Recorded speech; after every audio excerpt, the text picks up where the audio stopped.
नमस्कार, सुप्रभात, प्रिय विद्यार्थियों। आज हम लोग कबीरदास द्वारा रचित साखियों का अध्ययन करेंगे और कबीरदास जी का जीवन परिचय बताते हुए पढ़ाते हुए मैंने आप लोगों को बताया था कि कबीरदास जी की वाणियों का जो संग्रह है उनके शिष्यों द्वारा किया गया, उसका नाम बीजक है और बीजक के 3 अंग हैं, साखी, शबद, रवेनी। साखी क्या है बेटा, अब ये समझते हैं। साखी शब्द मूलतः साक्षी शब्द का, साक्षी यानी गवाह, सा मतलब बेटा सहित, अक्षी मतलब आंख, जिसने आंखों से देखा हो, जो प्रत्यक्ष रहा हो, जो खुद अनुभव किया गया सत्य है कबीरदास जी, उनको क्या कहते हैं? साखी कहते हैं। हम लोग जानते हैं कि कबीरदास जी शास्त्रों में लिखी गई बातों को न मान करके अपने अनुभव के आधार पर पाई गई बातों को ही ज्यादा महत्व दिया करते थे। तो बेटा कबीरदास जी की साखियों की बात हो गई, और अगर हम लोग इसी क्रम में और चर्चा करें तो कबीरदास जी की कुछ और विशेषताओं को देख लेते हैं। हालांकि जीवन परिचय में हम लोगों ने पढ़ा था, फिर से समझ लेते हैं कि कबीरदास जी की जो भाषा है वो सधुकड़ी है,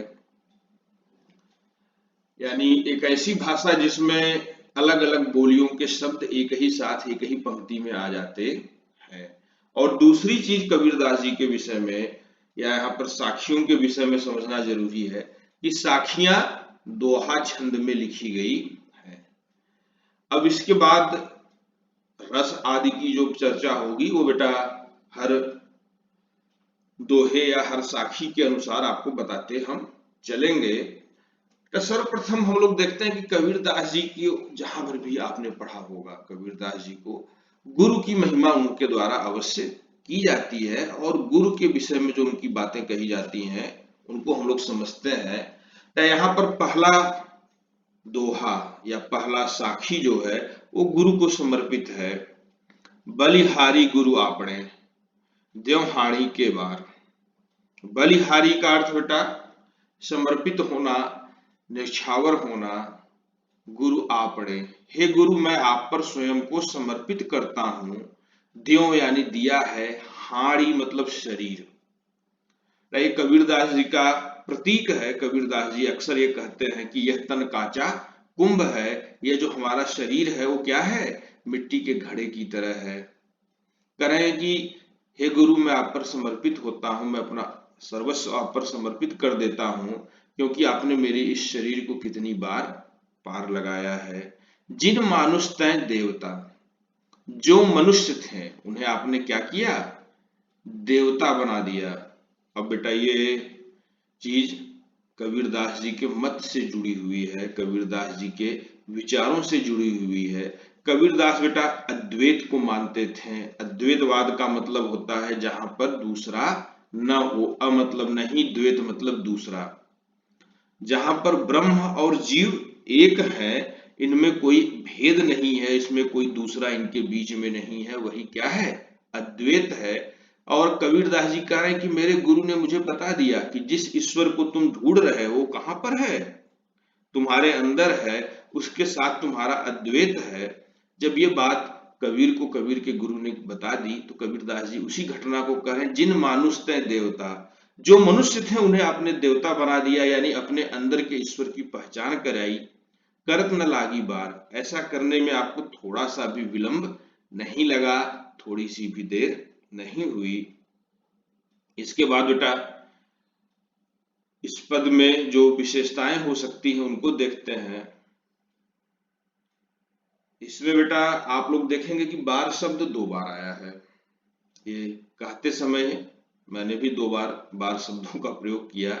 और बेटा अगर कभी कोई शब्द एक से अधिक बार आए और दोनों बार उसके अर्थ क्या हो, या 2 से अधिक बार आता है तो जितनी बार भी आए और उसके अर्थ एक से अधिक हो तो वहां पर यमक अलंकार होता है। तो बेटा सबसे पहले तो ये समझ लीजिए कि यहाँ पर यमक अलंकार है।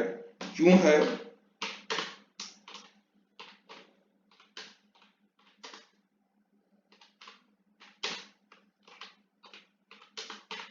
बार शब्द 2 बार आया है और पहले बार का अर्थ है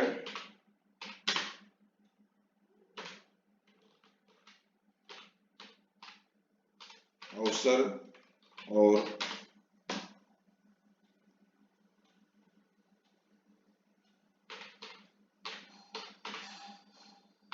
विलंब। तो पहले बार का अर्थ हो गया अवसर और दूसरे का विलंब या देर। इसमें बेटा क्या कह रहे हैं कबीरदास जी कि बलिहारी गुरु आपने देवहारी के बार, हे गुरु मैं आप पर समर्पित होता हूं कि आपने इस शरीर को कितनी बार पार लगाया है। जिन मानुष तय देवता, जो मनुष्य थे उन्हें आपने क्या बना दिया, देवता बना दिया। करत न लागी बार, और ऐसा करने में आपको थोड़ा भी विलंब नहीं हुआ, थोड़ी भी देर नहीं हुई। तो बेटा यहाँ पे वार शब्द 2 बार आया और बार शब्द के अलग अलग अर्थ हुए, इसलिए यमक अलंकार यहाँ पर होगा। अब अगला देखते हैं, सदगुरु की महिमा अनंत, अनंत किया उपकार, लोचन अनंत उघाड़िया, अनंत दिखावड़हार। कह रहे हैं कि सदगुरु की महिमा अनंत है। बेटा इसको थोड़ा बड़ा कर लेते हैं, मैं शुरू में ध्यान नहीं दिया। कह रहे हैं कि सदगुरु की महिमा अनंत, सदगुरु की जो महिमा है वो क्या है, अनंत है। अनंत किया उपकार, और उनके द्वारा किया गया जो उपकार है वह भी अनंत है। अनंत का अर्थ बेटा जिसका कोई अंत न हो। करें सतगुरु की महिमा का कोई अंत नहीं है, उनकी महिमा कहते रहो लेकिन उसकी समापन होने वाला नहीं है। और उनके द्वारा किया गया जो उपकार है वह भी अनंत है, उसकी भी कोई सीमा नहीं है। क्योंकि गुरु ने तो ब्रह्म ज्ञान दिया है, जीवन को जीने का इस लोक में और उस लोक में क्या है, सारी चीजों को गुरु ने बता रखा है। लोचन अनंत उघाड़िया, अब कह रहे हैं कि अनंत तक देखने वाली आंखों को खोल दिया, या अनंत को देखने वाली आंखों को खोल दिया। अब बेटा यहाँ पे अनंत का अर्थ है ईश्वर। ठीक है, अनंत कौन है, अनादि कौन है, अपरिमेय कौन है, ईश्वर है बेटा। ये सारी विशेषताएं अनादि, अनंत, अपरिमेय, असीम, ये सारी विशेषताएं ईश्वर के साथ जुड़ी हुई हैं। तो कह रहे हैं कि ये अनंत तक देखने वाली यानी ईश्वर को देखने वाली आंखों को आपने क्या किया, खोल दिया। बेटा हम साधारण मनुष्य अपनी आंखों से क्षितिज तक देख पाते हैं। क्षितिज जानते हैं, जहां पर आपको ऐसा लगता है कि यहाँ पर धरती और आकाश आपस में मिल गए हैं। लेकिन कबीरदास जी कह रहे नहीं, ये बाहर की आंख नहीं है, ये अंतःकरण की आंख है, ये ज्ञान चक्षु है, जिनको खुल जाने के बाद मैंने ईश्वर को देखा अनंत दिखावनहार, और उस अनंत ईश्वर के दर्शन करा दिए। यहां पर भी बेटा अनंत शब्द 4 बार आया है, लेकिन 2 बार उसका अर्थ है असीम और 2 बार है ईश्वर। यानी पहले 2 बार जो अनंत शब्द आया उसका अर्थ क्या है, असीम। सदगुरु की महिमा अनंत, सदगुरु की महिमा अनंत है, उसका कहीं अंत नहीं है। अनंत किया उपकार, उनके द्वारा किया गया जो उपकार है वह भी अनंत है। यहां तक अनंत का मतलब असीम था, लेकिन असीम विशेषण रूप में जब आता है तो यह ईश्वर के रूप में प्रयोग होता है। और कह रहे हैं लोचन अनंत उघाड़िया, अनंत तक देखने वाली यानी ईश्वर को देखने वाली आंखों को खोल दिया, अनंत दिखावनहार, और उस अनंत ईश्वर के दर्शन हमें करा दिए। यहां पर भी बेटा यमक अलंकार है। अब आगे चलते हैं, आप लोग बेटा समझ रहे होंगे, नहीं समझ रहे होंगे तो फिर इसको मैं विधिवत लिखूंगा, अभी बहुत कुछ लिखूंगा तो वीडियो बहुत लंबा हो जाएगा। अगला है दीपक दिया तेल भरी। करें कि दीपक में क्या कर लिया, तेल भर लिया, बाती दई अघट, और कभी न घटने वाली बाती को डाल दिया। तो कभी न घटने वाली बाती क्या है, ज्ञान की बाती है। ज्ञान के विषय में बेटा आप लोगों ने सुना होगा कि कभी घटता नहीं है, जितना बांटिए उतना बढ़ता है। ठीक है, पूरा किया बिशाहुड़ा, करेंगे मैंने अपनी खरीदारी पूरी कर ली, बहुरी ना आवे हट। हट बेटा बाजार को कहते हैं, अब दोबारा इस बाजार में नहीं आना होगा। अब आप लोग सोच रहे होंगे कि इसमें कौन सी बड़ी बात है कि कबीरदास जी कह रहे हैं कि दीपक में तेल भर लिया, कभी न घटने वाली बाती ले ली, खरीदारी कर ली और अब बाजार नहीं जाऊंगा। कबीरदास जी आलसी नहीं है कि कह रहे हैं कि बाजार नहीं जाऊंगा, बल्कि इसमें अन्योक्ति अलंकार है। अन्योक्ति का अर्थ होता है बेटा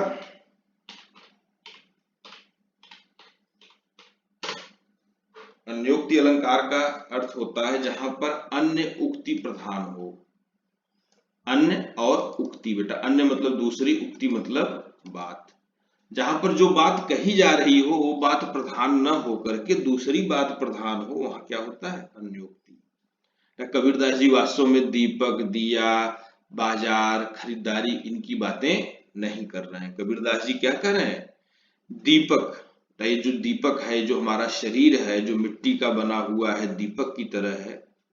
उसमें क्या दिया? तेल भरी, उसमें तेल भर लिया। कौन सा तेल? प्रेम का, ज्ञान का। करेक्ट, ठीक, ज्ञान का। बाती दई अघट, और उसमें कभी ज्ञान रूपी बाती, जो कभी न घटने वाली ज्ञान रूपी बाती है, उसको दिया। करे पूरा किया विसाहुड़ा, मैंने अपनी खरीदारी पूरी कर ली। बहुरी न आवे हट, मुझे अब दोबारा इस बाजार में आना नहीं होगा। दरअसल बेटा इसको समझने की आवश्यकता है। सर्वप्रथम करें दीपक दिया, तेल भरी, मैंने अपने दीपक रूपी शरीर में ज्ञान रूपी तेल, सॉरी प्रेम रूपी तेल को भर लिया। बाती दई अघट, और उसमें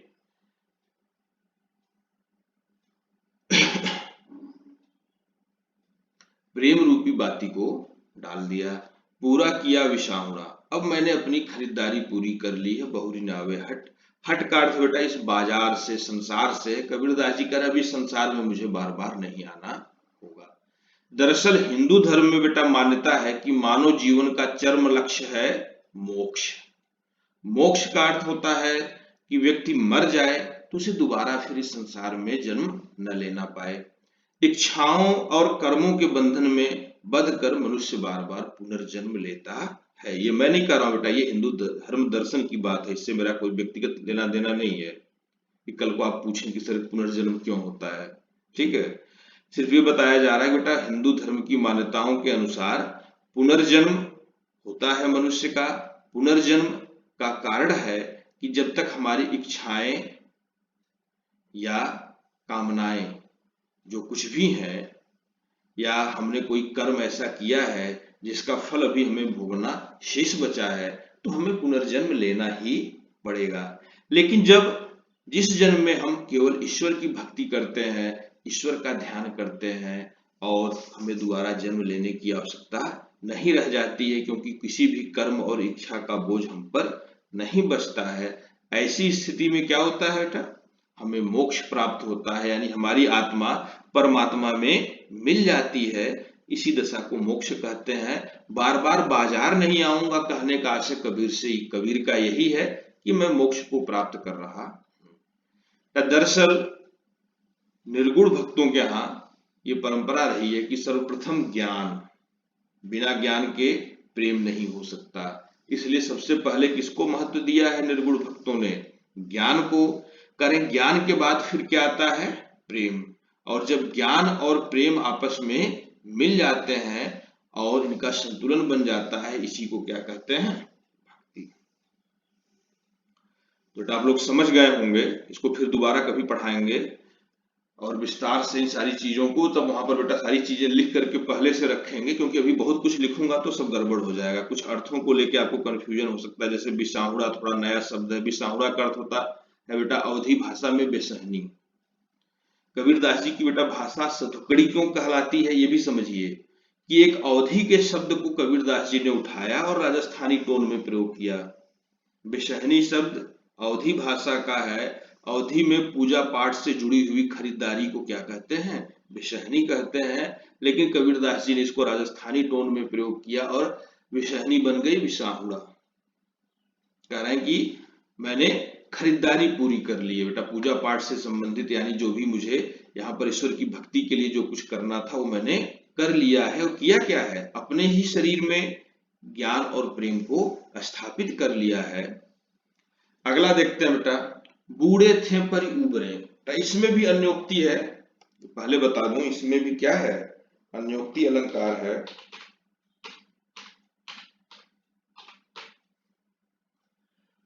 इसमें कह रहे हैं बूढ़े थे पर उबरे, मैं डूबने ही वाला था लेकिन बच गया।